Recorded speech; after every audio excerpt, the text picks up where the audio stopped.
Donald Trump is already the Republican nominee. Mr. Reagan. Well, it's finally over. Ron DeSantis has dropped out of the race.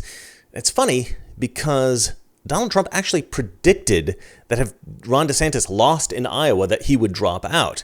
And that is exactly what happened. To be honest, I think that Ron DeSantis should have dropped out a while back. His stubbornness in staying in the race for so long, in spite of his low polling numbers, made me start to think that maybe he was just staying in it in case Trump got whacked. Morbid, I know, but that's actually what I was starting to think. Now, the night of the Iowa caucus was, for me, the first night in a long time that I felt really good about our republic. I was so happy, in fact, that I can remember I even danced a little. Well, let's not exaggerate. I took an evening walk and I was listening to music in my headphones and I moved ever so slightly to the music. But that is the equivalent of me doing a celebratory dance. And Donald Trump won the Iowa caucus with the biggest landslide victory in history. But let's be honest, Donald Trump really is running as an incumbent. So we all knew that Donald Trump was going to win Iowa. But there's something very satisfying about seeing your expectations realized. And it just feels like we're back. And you know what? It's really silly that Nikki Haley is still in it. She should really also be out. She has no chance. In fact, her campaign is so pointless and her messaging is so irrelevant that I actually muted her on her Twitter account, her X account, back on January 17th. I just muted it so that I would no longer get the notifications. Her campaign really was that annoying. But you know what? It's kind of fun to see somebody still running against Donald Trump, still giving Trump the opportunity to show how dominant he is against them in, primary after primary. Hopefully she stays in for a long time. We could just see her getting crushed primary after primary. That'll be a little bit of fun, right? But now look, there are three particularly good things that happened since the Iowa caucus. Things that really wrapped things up for us on the right and showed America and the world that Trump is indeed the Republican nominee for 2024. And we will go over these things in one moment. First, of course, I have to sell you something. If you're trying to navigate market turbulence, why not set course to the Noble Gold Investments Safe Haven? With global uncertainty looming, your savings and retirement plans are under siege.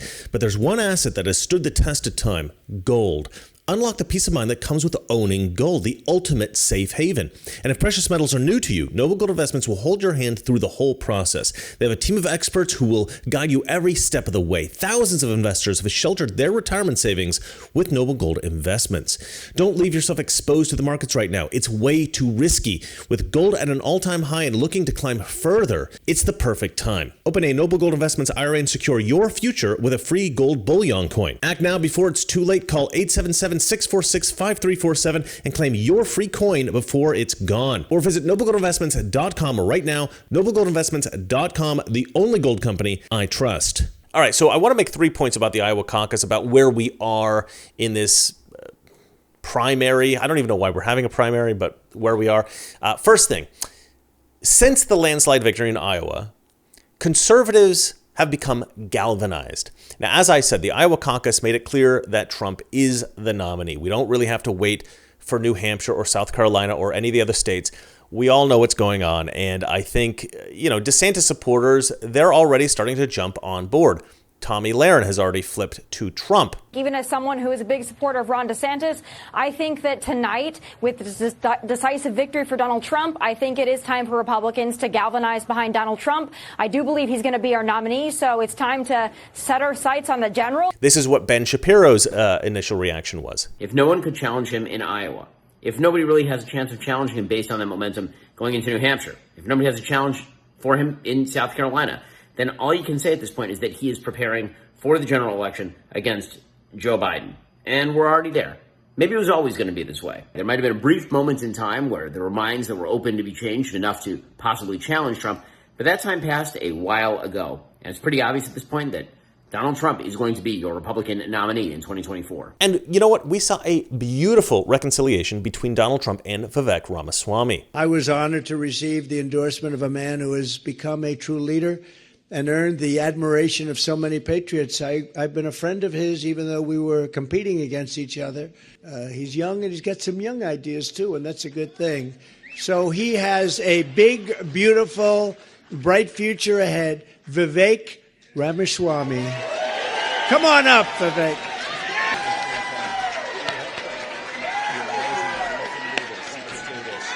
We are in the middle of a war in this country. That's what this is. It's not a war between black and white. It's not between Democrat and Republican, even in a deeper sense. It's between the permanent state and the everyday citizen. And right now we need a commander-in-chief who will lead us to victory in this war. That's what we need in this country.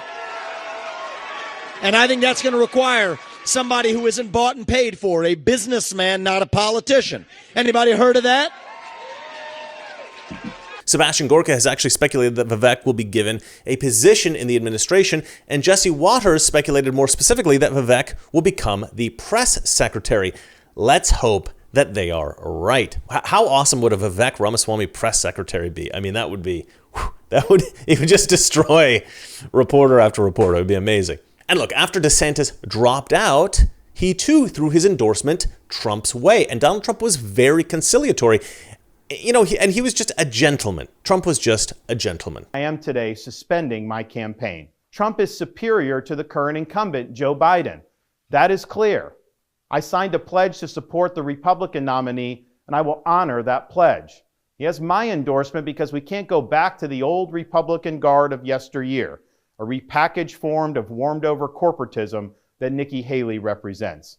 The days of putting Americans last, of kowtowing to large corporations, of caving to woke ideology are over.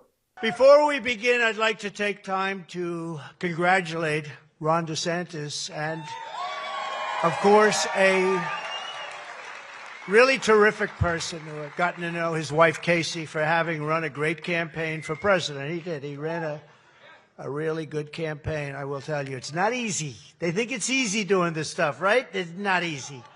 But as you know, he left the campaign trail today at 3 p.m., and in so doing, he was very gracious, and he endorsed me, so I appreciate it. I appreciate that, and I also look forward to working with Ron and everybody else to defeat crooked Joe Biden. We will have to get him out. We have to get him out. All right, the second point I want to make, since Iowa, Democrats and the deep state, they have been shown the truth. They have been made aware of what is going to happen. They have been put on notice. Their time is up. I mean, sure, they're going to keep trying to prosecute Donald Trump and rig the vote in 2024, but I think this Iowa landslide was a shock to the system. I think that they will have woken up to the fact that they will have to cheat so big in 2024 to effectively rig the election that some of them will be caught. If they do try to rig it, some of them will be caught trying to do so. And the election rigging will be exposed. And some people will go to prison for the rest of their lives. And this, I think, is a hell of a deterrent. If Democrats and deep state operatives are convinced they cannot rig the 2024 election without going to prison, they may actually back off. Now, I don't know how likely that is, but I certainly think that the Iowa landslide victory makes it a heck of a lot more likely. Now, I don't know why I'm on the Biden campaign email list for fundraising, but I am. And I got no less than 3 fundraising emails from the Biden campaign on the day of the Iowa caucus. On top of that, I also saw fundraising efforts posted to Twitter. For some reason, the Biden campaign believed that night was a prime time to solicit campaign funds. Now, whether it was or not, I don't know. But in each of their pleas, along with the stale old rhetoric of MAGA extremism, there was also the strong stench of desperation.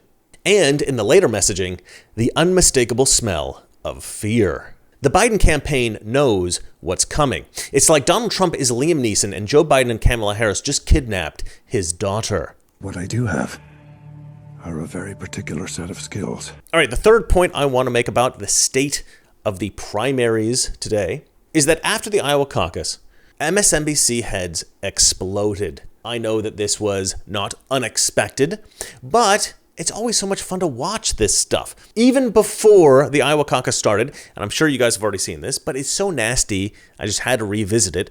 Joy Reid was complaining about white people because that's what Joy Reid does. In particular, she was complaining about white Christians. These are white Christians.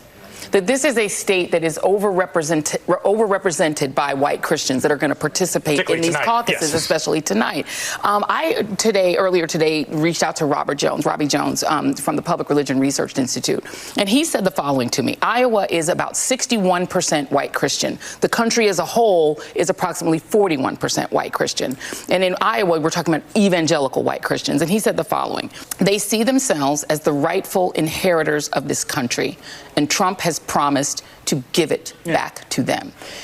All the things that we think about electability, about, what are people gaming out, or none of that matters when you believe that God has given you this country, that it is yours, and that everyone who is not a white conservative Christian is a fraudulent American, is a less real American, then you don't care about electability. In response to this nastiness, I tweeted, Joy Reid is evil, racist, anti-Christian, subhuman trash. But the worst thing about her is still that hair. I mean, seriously, WTF. Now, just about everybody jumped on that tweet shouting cultural appropriation, which I thought was just hilarious. But the Babylon Bee then posted their take on the Joy Reid situation, which was brilliant. They wrote, Joy Reid announces that she has scalped a Karen and stolen her hair. Now, I would like to say that it's suspicious to me that they posted that joke after I posted my joke, and people in the comments section also wrote that she had the hair of a Karen. In particular, I feel like the joke was stolen from my buddy Gary Franchi from Next News Network. Subscribe if you don't already. And Gary Franchi first posted this comment under my post, and he wrote, dude, I know, who actually walks into the salon and says, make me look like a blonde Karen? So I'm going to give Gary Franchi credit for that one. And then Scott Adams jumped in, and he wrote a tweet where he said, where can I get one of these Trump wigs like Joy Reid has? If they're available in stores, I want to wear one after each of his primary wins. That was pretty funny. But also, I feel like this was stolen from not just from one, but two of my followers on Twitter who commented on my post. And this was Dan Churn and also the Twitter user BitO'Honey. Dan Churn wrote, an homage to Trump. And BitO'Honey wrote, appropriating Donald Trump's hair. And look, I don't know, maybe Scott Adams made that up himself. Maybe the Babylon Bee made up their joke themselves. I just think it's a little funny that people who follow my channel actually came up with these jokes first. The point is that I just want to make clear to the world that the roasting of Joy Reid's hair started with my tweet. I'm taking credit for that. Yes, it's very petty and ridiculous, but I take jokes very seriously, folks. Now, hilariously, Joy Reid then proposed the idea that Republicans are racist against Nikki Haley. This was Joy Reid's take on the Iowa primary. It's the elephant in the room. She's still a brown lady that's got to try to win in a party that is deeply anti-immigrant and which accepts the notion that you can say immigrants are poisoning the blood of our country. She's getting, birthered by Donald Trump. And I don't care how much the donor class likes her, which will ramp up a lot, the better she does in New Hampshire. So it's still a challenge. I don't see how she becomes the nominee of that party with Donald Trump still around. I can't picture it happening. Maybe it could happen. Ron DeSantis' only argument for staying in it is he's the white guy, that he can still make the appeal to white evangelicals. And even more hilariously, Nikki Haley then jumped on board with this idea. We were the only Indian family in our small southern town. I was teased every day for being brown. All right, so when I saw this Nikki Haley thing, I, of course, jumped on Twitter and I wrote, I know it's cliche, but of all the things that didn't happen, this didn't happen the most. Because it never happened. This is ridiculous. No, look at Nikki Haley. No one in history has ever looked at Nikki Haley and thought, I wonder what part of India she's from. She's white. She looks whiter than me, and I'm almost entirely German. I'm like all Northern European. I can show you my ancestral DNA. I'll go ahead and post it. I'm German, Scottish, Norwegian. I think it's like a little bit of Swedish and like a few other like very Northern European things. I have like an Austrian ancestor. I have a little Polish. It says Eastern European or something like that, but it's Polish. I have like one Polish ancestor, which we know of. But anyway, I'm entirely Northern European, And Nikki Haley looks whiter than me. I mean, I'm in Hawaii. I have been tanned, playing tennis mostly. Now, after Donald Trump won this amazing landslide in Iowa, MSNBC comes along and they go, you know what? We can't show you Donald Trump's speech. We can't show you Donald Trump's speech because we have to protect our viewers from Trump's insidious lies. The projected winner of the Iowa caucuses has just started giving his victory speech. We will keep an eye on that as it happens. We will let you know if there's any news made in that speech, if there's anything noteworthy, something substantive and important. The reason I'm saying this is, of course, there is a reason that we and other news organizations have generally stopped giving an unfiltered live platform to remarks by former President Trump. It is not out of spite. It is not a decision that we relish. It is a decision that we regularly revisit. And honestly, earnestly, it is not an easy decision, but there is a cost to us as a news organization of knowingly broadcasting untrue things. That is a fundamental truth of our business and who we are. And so his remarks tonight will not air here live. We will monitor them and let you know about any news that he makes. So now I was asked about this the other day on Newsmax. Here's what I had to say about it. Chris Coles, I keep hearing that Rachel Maddow's so clever. She went to Ivy League schools. Is she just tell me what's going on at MSNBC. Help me out, Chris. Oh, no, it's the richest of ironies, isn't it? But I'll tell you exactly what's going on. They are holding on to the belief of the Democrat voting populace by the thinnest of threads. They cannot allow Democrat voters to hear anything that conservatives have to say. If we hear anything that, if the leftist voters, if they hear anything that Trump says, they are genuinely, I believe, they are terrified that they're going to go, oh, you know what? That kind of makes a little bit of sense. And as soon as that happens, they are on the slippery slope to actually having common sense, having rationality, believing true things instead of the propaganda that comes out of MSNBC. So they do not dare show. We have an entire Twitter channel called Libs of TikTok. All we do on the right is just show what leftists do. If you expose what leftists say, nobody will be a leftist. If you expose what conservatives say, leftists will flip to the conservative side.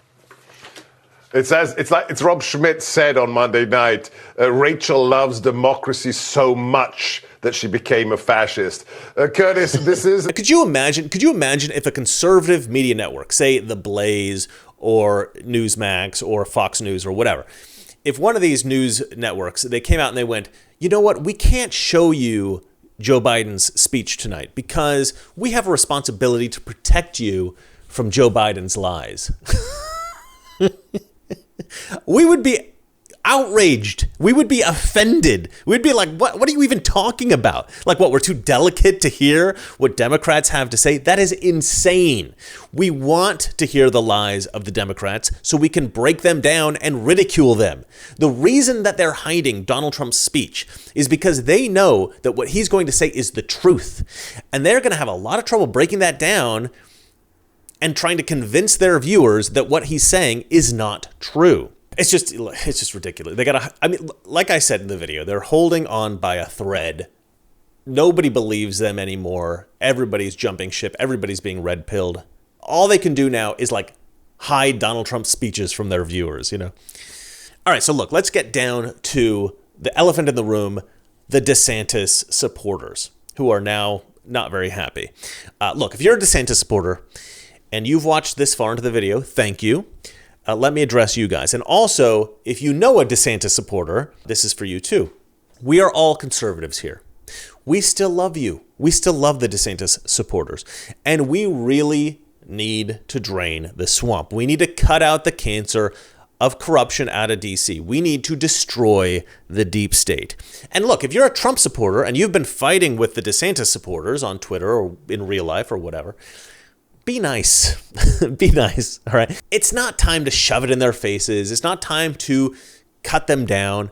Instead, build them up. Be gracious. The truth is that Donald Trump is the Republican nominee for 2024. And it's time we all got back on the same team so we can go kick some deep state ass. All right, well, that's it for me. Let me know what you guys think in the comment section below. And remember, it's not that all liberal friends are ignorant. It's just they know so much that is not so. Good night. We're at war with the most dangerous enemy that has ever faced mankind in his long climb from the swamp to the stars. And it's been said if we lose that war, and in so doing lose this way of freedom of ours, history will record with the greatest astonishment that those who had the most to lose did the least to prevent its happening. If we lose freedom here, there's no place to escape to. This is the last stand on earth.